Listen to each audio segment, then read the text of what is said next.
Olá galera, tudo bem com vocês?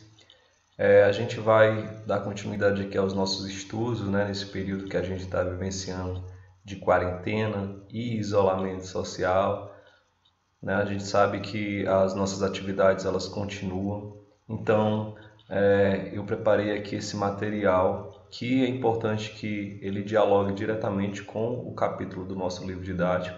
Então já deixo aí, né, vocês cientes, né, que é importante que seja feita a leitura do capítulo 1 do livro, né, que é o material que eu preparei aqui, ele trata justamente sobre esse capítulo. E também procurem fazer anotações, né, à medida que a gente vai falando, vai socializando aqui algumas informações, é importante que vocês tomem nota, ok? Então a gente vai iniciar, desejo bastante saúde aí a todos para que a gente venha logo mais nos encontrarmos, né? E continuar a nossa rotina de aula presencial, que eu acredito que muitos de vocês estão sentindo bastante falta, né? A gente está sentindo falta desse contato, tá certo? Então vamos lá. Então, pessoal, esse slide ele vai tratar justamente sobre o capítulo 1, mercantilismo e colonização. Mas antes de a gente entrar nesse capítulo, né, propriamente dito, a gente vai analisar um pouquinho os nossos conteúdos anteriores. Lembrando que essa já é a nossa terceira aula através, né, da educação à distância e a gente, né, fez uma análise inicialmente das grandes navegações, né, do pioneirismo de Portugal e Espanha, né, nesse processo. E também, né, antes de a gente iniciar aqui esse período de quarentena, a gente estudou um pouco, né, sobre as grandes transformações, né, as mudanças, os fatores essenciais aí no processo de transição da Idade Média para a Idade Moderna. Então a gente viu alguns contextos históricos, né, que possibilitou essa mudança, né, de pensamento, essa mudança em relação às novas técnicas, essa mudança em relação à política, né? Então a gente fez esse estudo. Então antes de a gente entrar no conteúdo do capítulo 1 do livro didático, é importante que a gente faça aqui esse breve resumo do que a gente trabalhou, certo? Anteriormente, a gente fez uma análise, né, dessa expansão marítima, né, o que foi o pioneirismo português, por que Portugal foi a primeira nação a investir nas grandes navegações, né, o que de certa forma levou Portugal a fazer, né, essas rotas alternativas em relação ao Oriente. Então a gente analisou inicialmente esses processos, né, históricos que se encontram, né, dentro do contexto dessa expansão marítima e comercial europeia e dentro desse contexto da transição da Europa feudal para a Europa moderna, tá certo?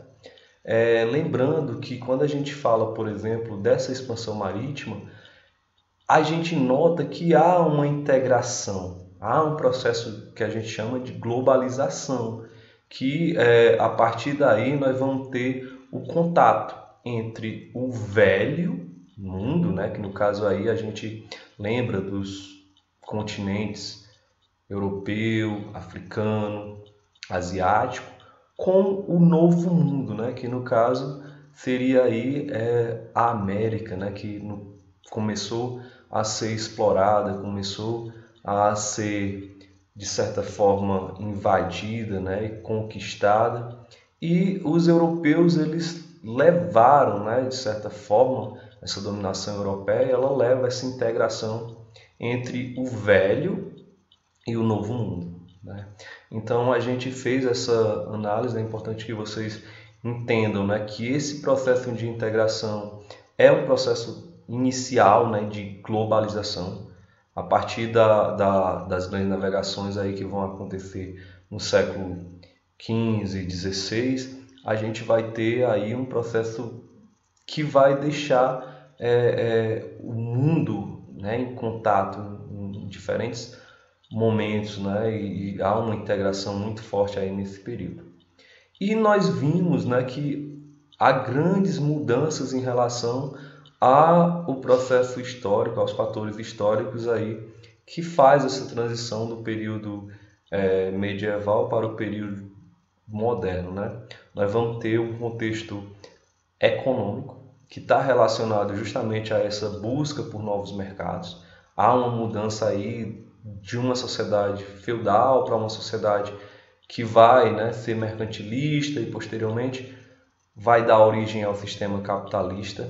A gente tem aí, em relação à expansão marítima europeia, a expansão comercial europeia, busca, né, por especiarias e também por metais preciosos, que nesse período do século XVI é assim a base, né, que vai dar vai fazer essa relação aí com o contato aí comercial.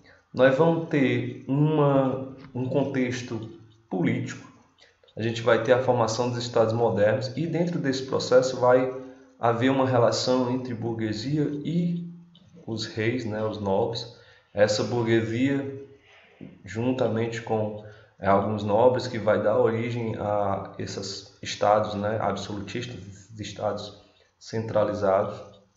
E nós vamos ter também uma mudança em relação ao processo cultural.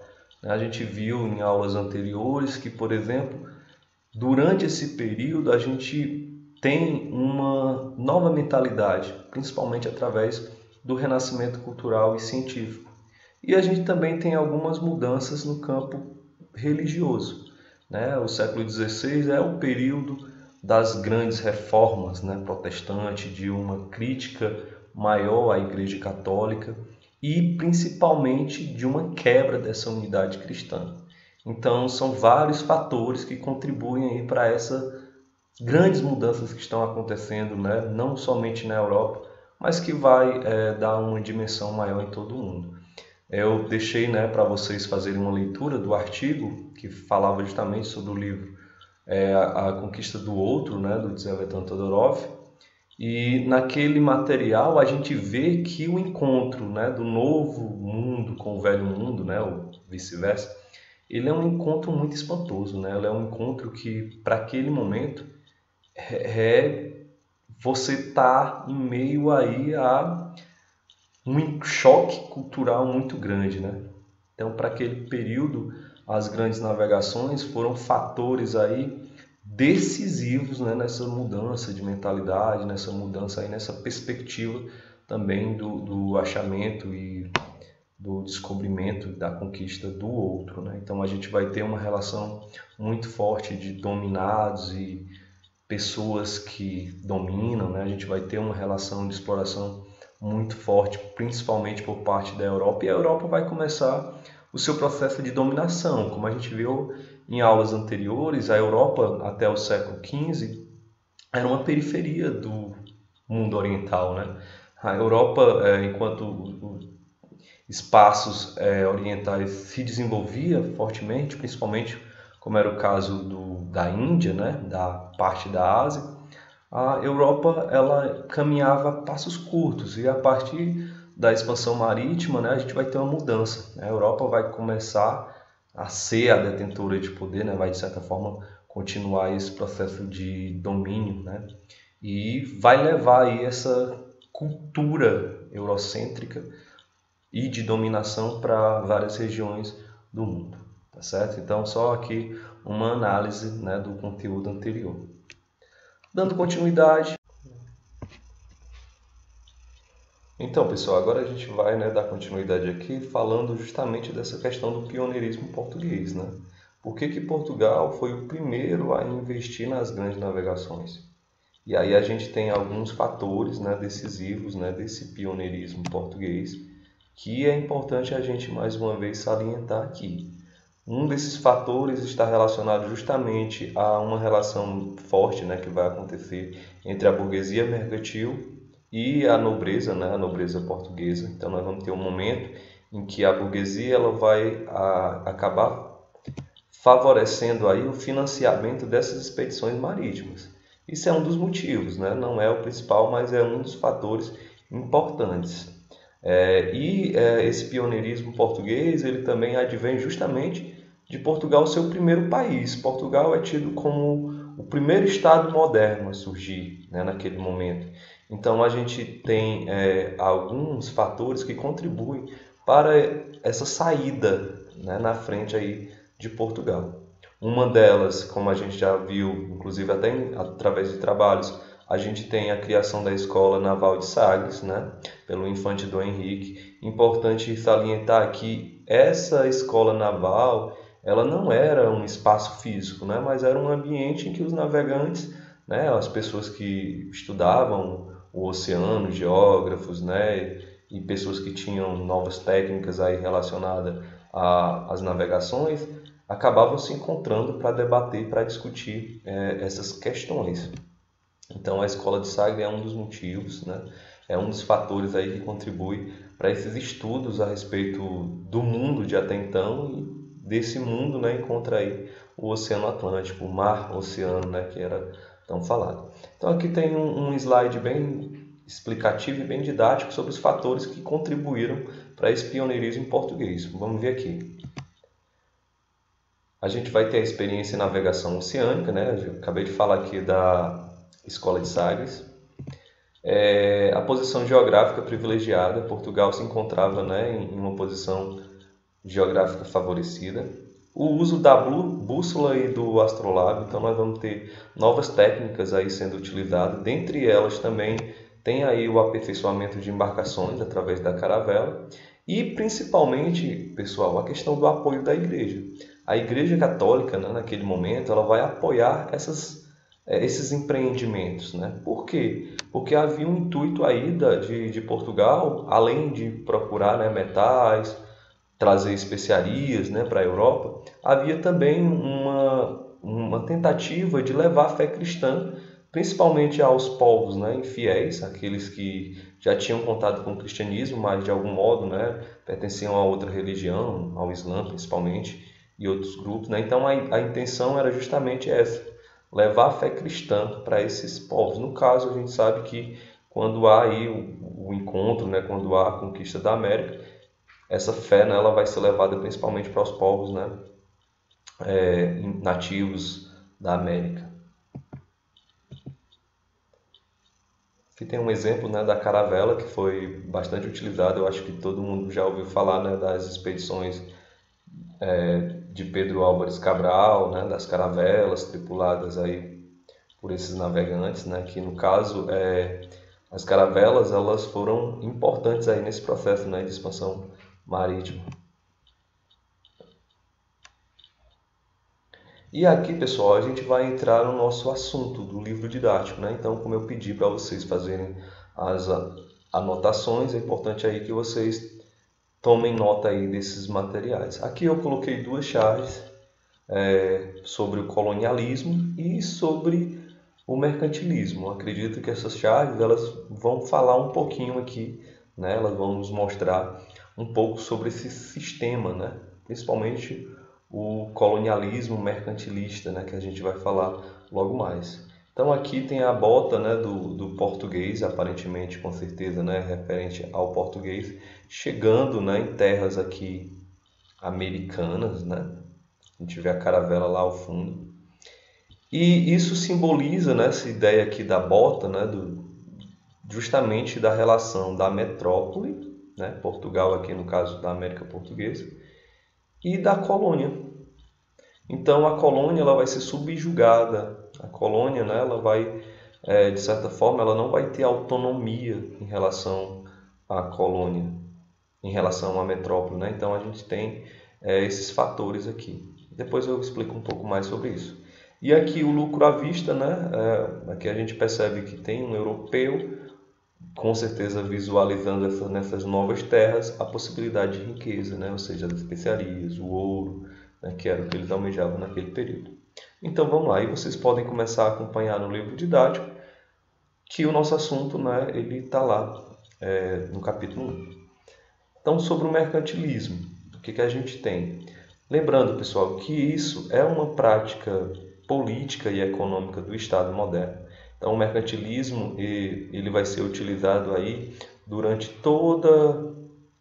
século XV, XVI, XVII e XVIII, né, dentro da Europa ocidental. E o principal objetivo do mercantilismo era fortalecer o Estado, né? Lembrem que, por exemplo, esse período aqui do século XV, ao século XVIII, na Europa, é o período em que nós vamos ter o que a gente chama de estados absolutistas, né? Monarquias absolutistas. Então, governos centralizados, onde a figura do rei ela é muito importante, certo? Então, nesse período, o mercantilismo ele vai dar essa relação de poder tanto para a nobreza, né? Esses nobres, esses reis que vão surgir aí dentro dos estados modernos, né? Porque inicialmente nós não vamos ter democracias, a gente vai ter na Idade Moderna o que? Monarquias absolutistas. E uma aliança aí com setores comerciais. A gente pode falar aqui já do desenvolvimento, né, da ascensão da burguesia, que começa, ou melhor, do surgimento, né, dessa burguesia nascente, né, emergente. Então aqui o significado, né, o objetivo era fortalecer o Estado e também fazer essa relação aí, né, com setores comerciais.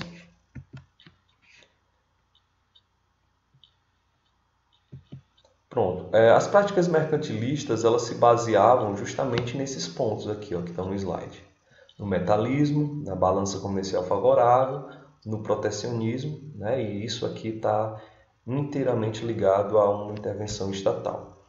Então, o que era o metalismo? A gente sabe que naquele período, né, os metais, né, ouro, prata, eram bastante cobiçados. Então, um dos motivos dos empreendimentos marítimos era buscar essas riquezas.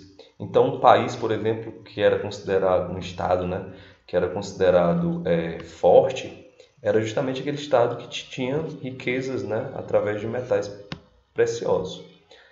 Outra prática do mercantilismo é uma balança comercial favorável. Então é importante que o Estado ele exporte mais do que ele importe, né, produtos. Então isso vai acontecer de forma muito comum, né, muito tranquila dentro do colonialismo, né, porque dessas colônias vai a matéria-prima, né, para as metrópoles e as metrópoles, no caso, posteriormente passarão, né, a exportar essas mercadorias, né, novamente, inclusive para a colônia feita de forma diferente, né?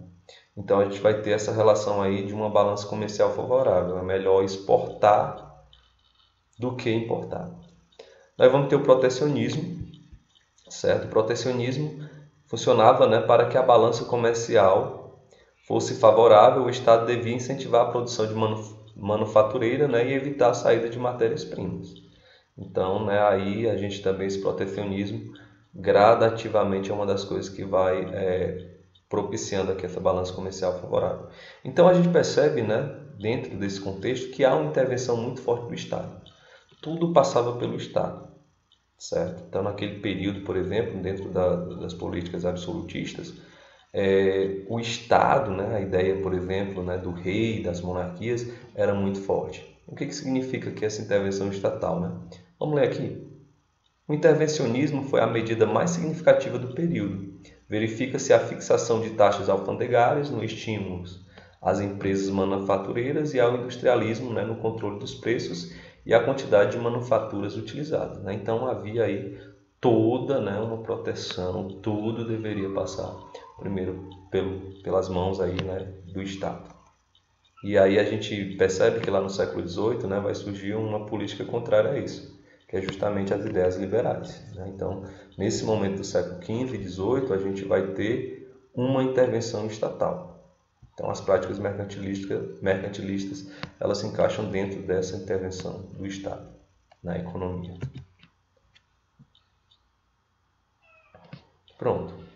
E aí a gente vai para o tema 2, né, colonialismo. Aqui, né, até a gente pode ver aqui no subtítulo a dominação das metrópoles sobre as colônias. Então, quando a gente estuda o processo de expansão marítima, as grandes navegações, a conquista da América, a gente percebe que há uma exploração muito forte, né, por parte dos países europeus em relação às suas colônias aqui na América. Isso vai acontecer tanto em relação a Portugal quanto a Espanha e até em relação a outros países europeus que vão começar mais tardiamente nesse empreendimento, mas de certa forma também vão exercer, né, esse domínio sobre suas colônias. Então aqui, segundo o historiador Fernando Novaes, o contexto do colonialismo mercantilista faz com que se desenvolva um sistema de exploração colonial. Então aqui, quando a gente estuda Brasil Colônia, eu acho que todo mundo já deve ter ouvido, né, falar que esse espaço, né, esse território, os índios, né, os nativos, eles foram amplamente explorados. Então isso está dentro desse contexto aqui, ó, do colonialismo mercantilista, né, da busca de metais preciosos, né, na busca, por exemplo, né, dessa colônia simplesmente estar submetida aos interesses aí da metrópole, tá bom? Então, metrópole se refere aos estados europeus naquele período, quem domina, e colônia se refere, né, aos dominados, né? No caso aqui a América, nesse período. Aqui, pessoal, tem um exemplo, né? Aqui é o século XVII. Vejam que as práticas colonialistas, por exemplo, o Brasil, ele se tornou um país, né, em 1822. Né? Então, até o século XIX, a gente vai ter domínios europeus nessa região aqui da América, certo? Então, por exemplo, quando a gente analisa aqui, o século XVII, a gente vê os domínios, por exemplo, tanto da Espanha, né, de Portugal, sobre esse territóriozinho aqui, ó, América do Sul e também parte da América do Norte. Então, no século XVII aqui, né, esse mapa é um mapa dos impérios coloniais europeus do século XVII. Vejam aí, ó, Império Espanhol, Império Francês, ó. A França tinha possessões em algumas regiões.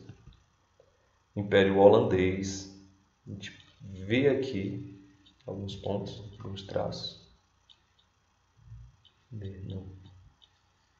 Pequeno. Império Inglês,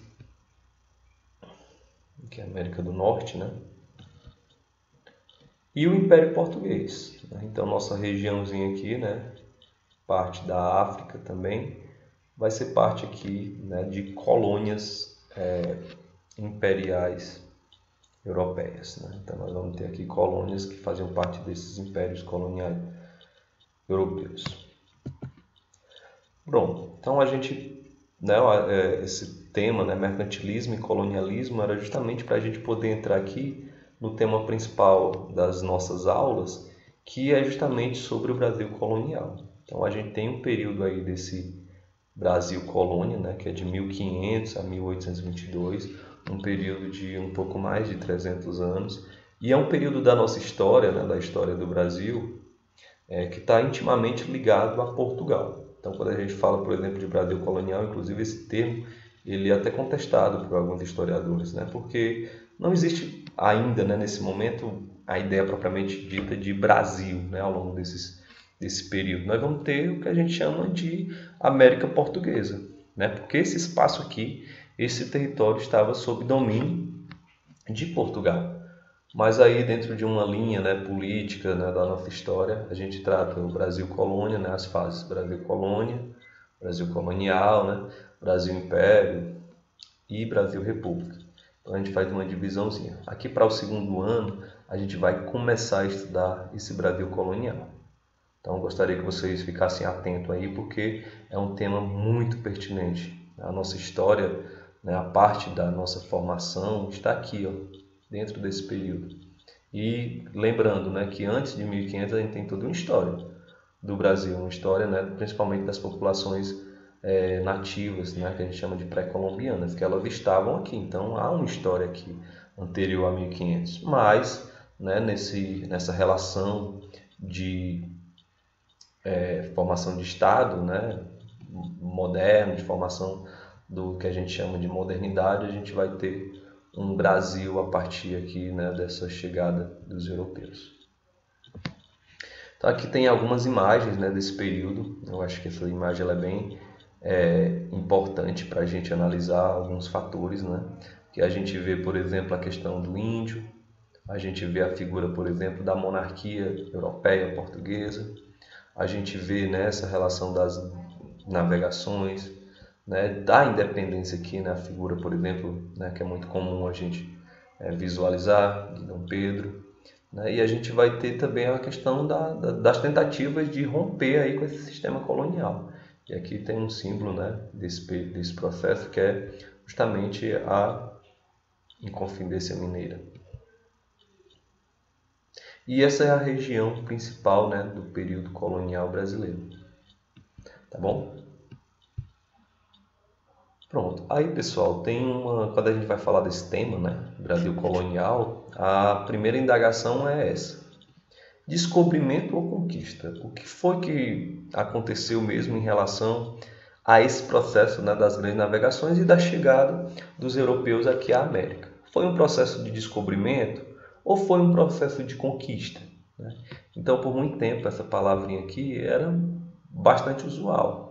E eu prefiro, né, trabalhar com esse conceito aqui, de conquista da América, porque a gente percebe, né, que, inclusive nós vamos analisar isso nos slides mais à frente, que há hoje, né, pesquisas que dizem que os portugueses, quando chegaram aqui, a gente já tinha um contato com, né, eles já sabiam, né, da existência dessas terras, né? Há um estudo que mais ou menos mostra essa intencionalidade, né, principalmente dos portugueses, de chegar à América, né? Mas vamos lá. Então, pessoal, antes da gente tratar dessa questão da conquista, né, dos europeus, a gente tem que lembrar e levar em consideração a relação dessas duas nações aqui, ó, Portugal e Espanha, né? Como a gente viu, foram os precursores, né, os pioneiros nas grandes navegações. Então, por exemplo, boa parte desses descobrimentos, né, de certa forma, vão ter aí uma relação muito forte dessas duas nações, Portugal e Espanha, que naquele momento vão ser, digamos, as detentoras de poder, né? Então vão se achar, né, naquele momento, então se eu achei, se eu descobri, né, essas terras, então elas pertencem a gente, né? Então, né, naquele momento, Portugal e Espanha vão se tornar aí, né, os detentores, né, desse descobrimento, e de certa forma vai ter que inclusive haver alguns acordos entre eles, né? E muitas nações que vão surgindo posteriormente e que vão também empreendendo vão ficar meio que insatisfeitas, né, em relação a serem deixadas de fora. Então nós vamos perceber que vai haver conflitos em relação a essas nações aqui, né? Não foi somente Portugal que tentou colonizar esse espaço que hoje é o Brasil. Havia outros aqui, né? Os franceses, os holandeses, mas a gente sabe, né? Inclusive a nossa fala é exemplo claro disso, que o domínio maior, né, foi dos portugueses. Então, antes, né, de 1500, inclusive antes da chegada dos portugueses aqui ao Brasil, há alguns tratados, né, que vão delimitar essas posses aí entre Portugal e Espanha. Aqui eu citei alguns, né? 1479 vai ter o Tratado de Alcoçovas, né, que garantia a Portugal a posse de todas as ilhas do Oceano Atlântico, certo? E há tratados resultantes da chegada de Colombo, após a chegada de Colombo à América, né? A partir de 1492, né, que esse é o ano aí de grande importância dentro desse processo das grandes navegações, que é a chegada de Cristóvão Colombo à América, né, uma importante chegada. Nós vamos ter alguns tratados. A exemplo, nós temos em 1493 a Bula Intercoetera, né, que aí há uma intervenção papal. O Papa, de certa forma, vai determinar esse tratado, né? Então a gente sabe que tanto Portugal quanto a Espanha se mantiveram, né, dentro das reformas protestantes, sendo países católicos. Então, nesse momento, o Papa, que ainda tem, de certa forma, muito prestígio, né, dentro aí desses países, vai manter aí uma intervenção, vai tentar, de certa forma, fazer o elo aí entre as duas nações.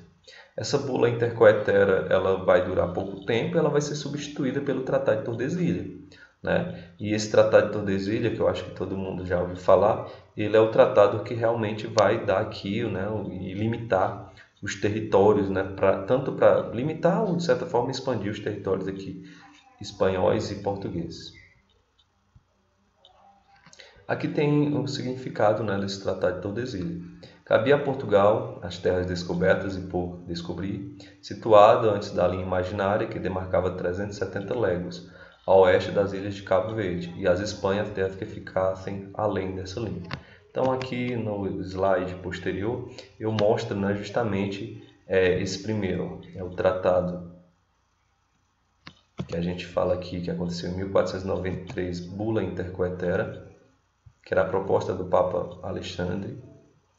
E, né, os portugueses não vão, de certa forma, ficar satisfeitos com isso. Então, toda essa região aqui, o que fosse descoberto, né, nesse processo aqui, pertenceria a Portugal. Portugal, né, não admite, né, a partir de 1493, somente essas possessões e tenta expandir isso. É por isso que um ano depois, em 1494, vai ser estabelecido o Tratado de Tordesilhas, né, que vai empurrar aqui essa linha, né, um pouco, e dar espaços a mais para Portugal. Então, por exemplo, se a gente tivesse, no caso, né, se os europeus naquele momento tivessem mantido essa bula intercoetera como o marco divisor, né, essas terras aqui não poderiam ter sido colonizadas pelos portugueses. Pertenceriam a quem? Justamente aos espanhóis. Tá bom? Então esse território aqui, né, que no caso nem tudo estava, eles conheciam, né, um território ainda desconhecido, mas quem tinha um monopólio, quem podia fazer esse controle, né, dessa região, eram os espanhóis. E para cá, no caso, a gente vai ter quem? Os portugueses. Então aqui até delimita a área de domínio espanhol, a área de domínio português. Pronto. Pessoal, a gente sabe que as grandes navegações, né, o motivo delas acontecerem não era simplesmente achar um continente, né, novo, se deparar aí com um novo mundo, né, com esse continente americano que vai ser encontrado. Mas a ideia das grandes navegações era justamente criar uma rota alternativa para chegar às Índias, né, porque por terra, né, pelas rotas anteriores estava difícil. Então, Portugal vai tentar circunnavegar a África, né, até chegar nas Índias. Então nós vamos ter alguns processos, né, depois que vocês puderem fazer algumas leituras sobre essas navegações, né, que o intuito era chegar até a Ásia, né, através, né, da circunnavegação, né, como era o caso de Portugal, fazer a rota, né, uma rota alternativa até chegar às Índias, tá bom? Então, se vocês puderem fazer a leitura aqui, principalmente quem foi Vasco da Gama, né, fazer uma análise, por exemplo, de outros caminhos aí que os portugueses tentaram até chegar às Índias. Então, há um longo processo. Vocês vejam, por exemplo, em 1498 é que os portugueses vão conquistar aí, né, de certa forma, aí esse processo que eles tanto almejavam. E isso, né, em 1492, por exemplo, a gente sabe que Cristóvão Colombo já tinha chegado, né, ao que viria a ser a América. Então essa era a rota, né, dos portugueses, fazer a circunnavegação pelo Oceano Atlântico até chegar na região das Índias. A América estava no meio desse processo? Não estava. Não fazia, né, parte das ideias, né, dos interesses europeus chegar à América. Agora, claro que quando há, por isso que é chamado por alguns, né, de descobrimento, né, por parte dos europeus, quando eles descobrem essas terras, aí a gente vai ter uma nova, uma grande mudança, né, um novo cenário. Aqui tem uma questão justamente sobre a chegada de Pedro Álvares Cabral ao Brasil, né? Porque a gente sabe que, por exemplo, Pedro Álvares Cabral chegou ao Brasil somente em 1500. E em 1492 já se conhecia que, por exemplo, a oeste, né? Se você viajasse, por exemplo, a oeste, como os espanhóis fizeram, eles iriam encontrar terras. Então, inclusive hoje, né, a polêmica em relação a essa chegada de Pedro Álvares Cabral ao Brasil. Será que realmente foi acaso, né? Porque as leituras até algum tempo, né, sugeriam que Pedro Álvares Cabral, por acaso, teria chegado ao Brasil, porque Pedro Álvares Cabral, assim como Vasco da Gama, tinha se dirigido aonde? Para onde, né? Justamente para as Índias. Então aqui tem uma linhazinha do tempo, né, sobre essa navegação aqui do Pedro Álvares Cabral. Em 1499, Pedro Álvares Cabral foi nomeado capitão-mor da armada que se dirigia à Índia. Era integrada por 10 naus e 3 caravelas, né, que a gente lembra muito bem dessas 3 caravelas que chegaram aqui, que aportaram, né, nas costas, né, no litoral brasileiro, transportando de 1.200 a 1.500 homens, entre funcionários, soldados e religiosos. Pedro Álvares Cabral, por alturas de Cabo Verde, desvia-se da rota, né, e em 22 de abril de 1500 avista o Monte Pascoal. Então seria aqui essa chegada, a descoberta, né, do Brasil aí por Pedro Álvares Cabral. Então essa chegada, né, como a gente já debateu, alguns historiadores contestam. Será que realmente o Pedro Álvares, porque já havia, né? A gente viu que havia, por exemplo, todos estudos náuticos. Então, nesse período, por exemplo, de 1500, as navegações elas já são empreendimentos que gradativamente estão tendo resultados bem positivos, né? Então, por exemplo, Pedro Álvares Cabral errou o caminho, né? Então, olha aqui o tanto que ele se desviou, porque a ideia dele era sair daqui, né, de Portugal, fazer a mesma rota, né, do Vasco da Gama e chegar lá nas Índias.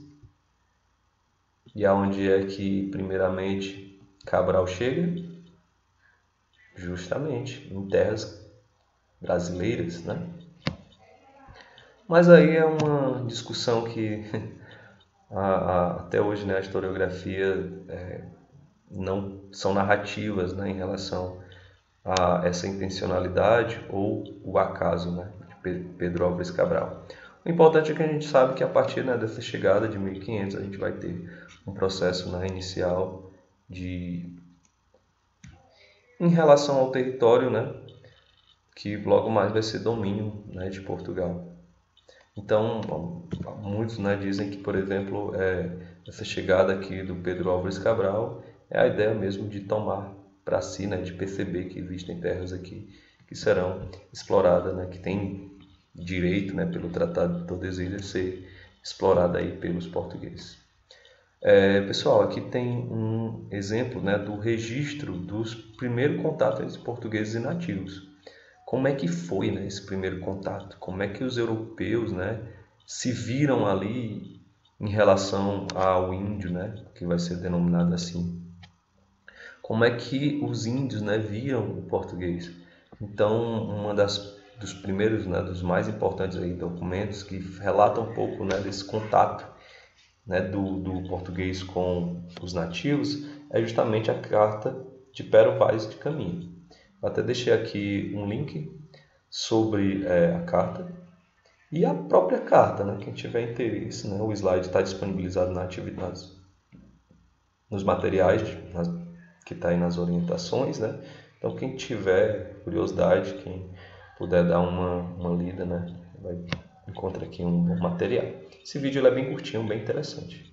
Façam a leitura dele.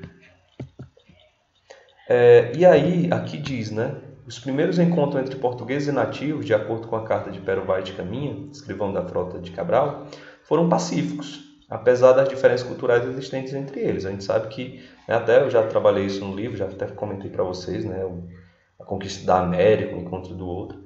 É um encontro espantoso, né? Mas ao mesmo tempo aqui, né, como ele coloca, em 1500, por exemplo, é um encontro pacífico. Apesar de serem pessoas que falavam línguas diferentes, né? Os portugueses falavam línguas bem diferentes dos nativos, né, e vice-versa. Mas eles vão ter inicialmente um contato pacífico, entre aspas, tranquilo. E quando é que isso muda, né? Porque muda, né? Em relação vai haver grandes mudanças em relação à imagem que os europeus fazem desses indígenas, né? Então tem até algumas leituras, né, que sugerem que os índios, né, de bons selvagens, né, inicialmente vai ser essa visão dos europeus, vão passar a ser, né, verdadeiros bárbaros, né? Justamente pelas práticas que eles faziam. Então, há todo um preconceito grande, principalmente por parte dos portugueses, em relação aos nativos, que não tinham, né, segundo eles, naquele momento, que não tinham religião, que não tinha rei, que não tinha lei, né? Então, quando é que isso começa a surgir? Então, eu coloquei aqui um slidezinho bem didático sobre esse conteúdo, sobre essas mudanças em relação com os indígenas. Vamos ler aqui. As relações entre portugueses e indígenas continuaram pacíficas mesmo com a exploração do pau-brasil. Os conflitos ocasionais com os indígenas estavam relacionados às alianças que estes estabeleciam nas guerras entre portugueses e franceses. Porém, as tensões tornaram-se inevitáveis quando os portugueses começaram a escravizar os nativos, obrigando-os a abandonar suas tribos e a trabalhar em certas atividades, sobretudo na lavoura da cana-de-açúcar. Então, pessoal, a gente tem aqui, né, a partir do momento que os nativos eles são submetidos a trabalhos que não eram comuns aqui, né, até porque a relação cultural que os nativos têm com a natureza é totalmente diferente, né, dos europeus, né, que a gente sabe que naquele momento principalmente buscavam lucro, né, então não era a relação dos nativos, era um outro tipo de relação que eles tinham, né? Então os indígenas gradativamente eles vão ser obrigados a fazerem parte aí dessa cultura, né, que está sendo imposta aí pelos dominadores, pelos conquistadores, né, europeus, tá bom? Então, a partir do momento que os nativos eles começam a ser escravizados, né, nós vamos ter aí uma mudança aqui em relação ao índio. Inclusive, né, essa questão da escravidão indígena, ela vai ser contestada por alguns e alguns vão defender, né? Então, a ideia, por exemplo, da igreja em alguns momentos é justamente transformar esses indígenas, né, em pessoas, né, ligadas à igreja, em fiéis, né, batizar o índio. Mas em alguns momentos os colonizadores eles vão defender a escravidão indígena, certo? Então, gradativamente vai haver, inclusive, muitas disputas em relação a isso. E nós vamos ter o que a gente chama de guerras justas, certo? Que torna uma prática muito comum naquele período. Vários colonos, né, vão começar a escravizar as populações nativas e justamente tendo o intuito aí, né, de dizer que era justo, né, escravizá-los porque eles foram capturados através dessas guerras justas, que eram justamente em relação a indígenas que dificultavam, né, digamos assim, o seu processo de catequização, certo? Alguns grupos que se isolavam porque à medida que os europeus se fixavam no litoral, as populações nativas elas iam migrando, né, para regiões, né, dos sertões, do Brasil adentro, né, digamos assim, né, se interiorizando. E ao longo do tempo esses, né, nativos eles iam sendo perseguidos, né, e os europeus iam cada vez mais ao longo do tempo, né, adentrando esse espaço, dominando, conquistando, né, explorando esses territórios e, consequentemente, essas populações, tá bom? Então, depois dei uma lidazinha sobre essas relações aqui entre europeus e, principalmente no caso do português, e os nativos do Brasil ou da América Portuguesa. E aí, pessoal, uma das perguntas quando a gente estuda, né, esse conteúdo é: cadê o ouro? Porque a gente sabe que, por exemplo, os europeus naquele momento, principalmente quando iam para as Índias, era buscar especiarias e também ir atrás de ouro. Então havia toda uma tentativa de busca desse ouro.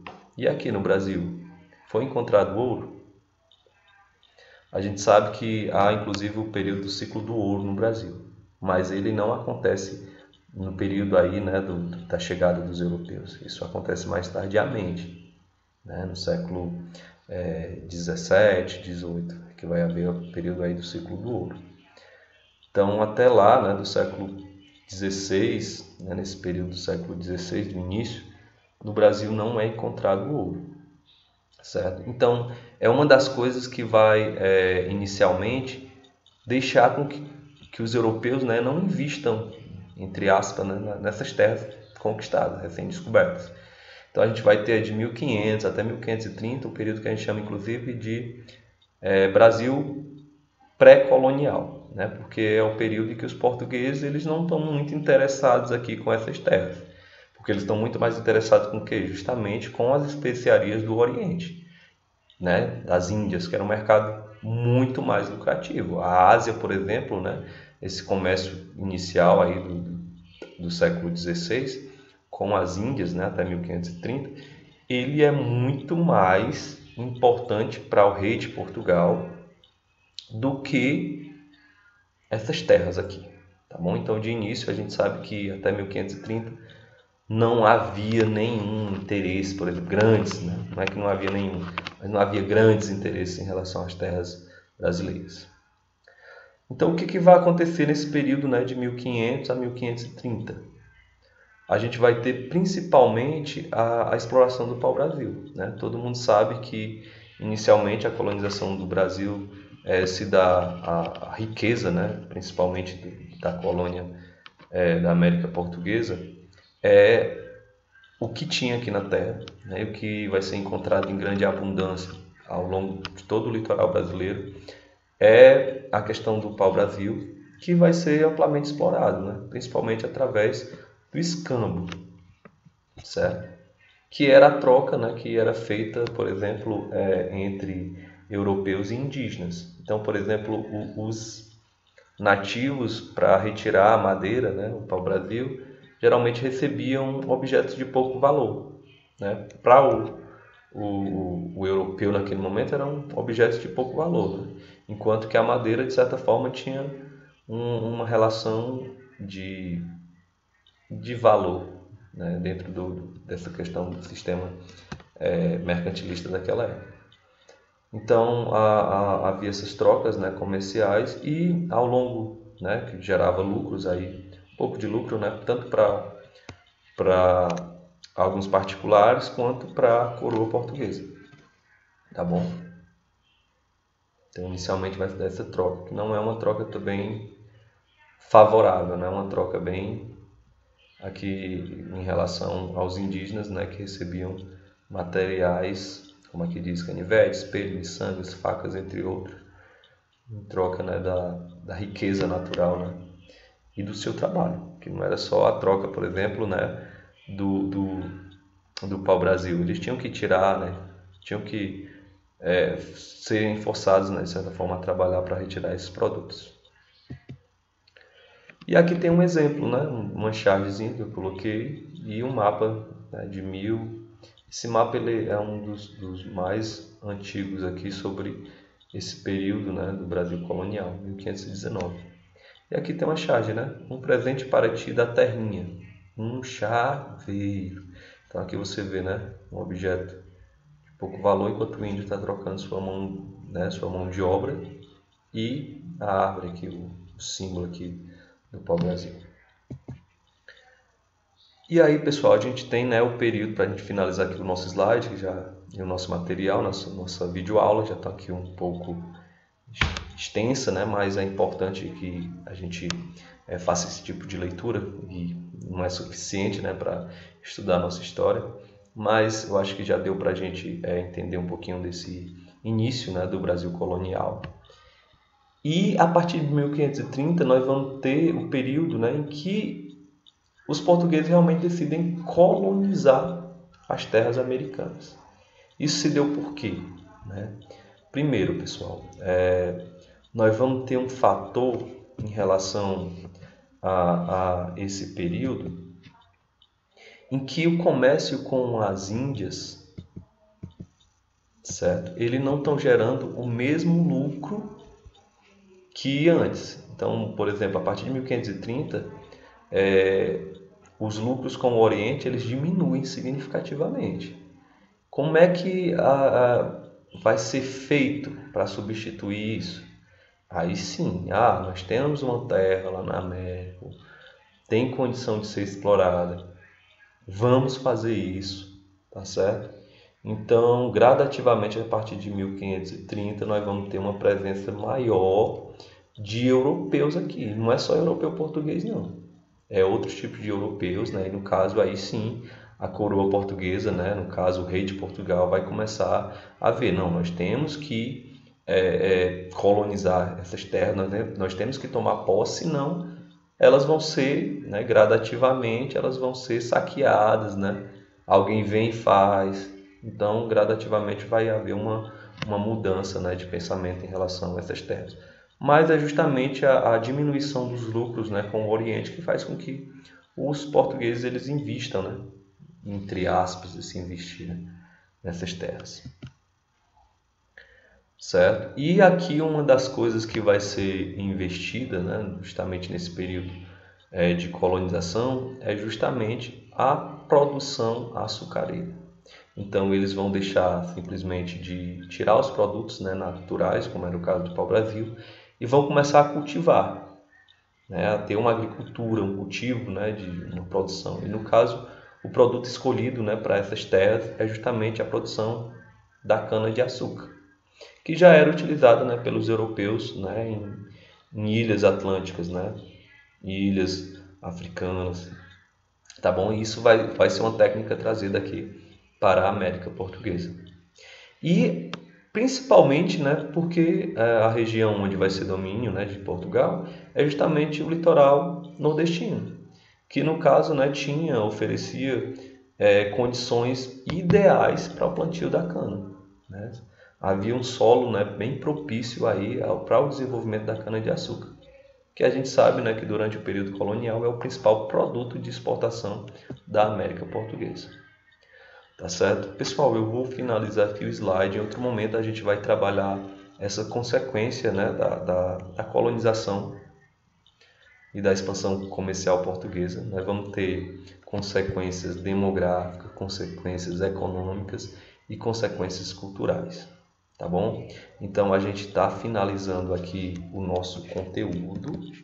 Eu agradeço, né, a todos, né, que tiveram paciência aí para me ouvir, né?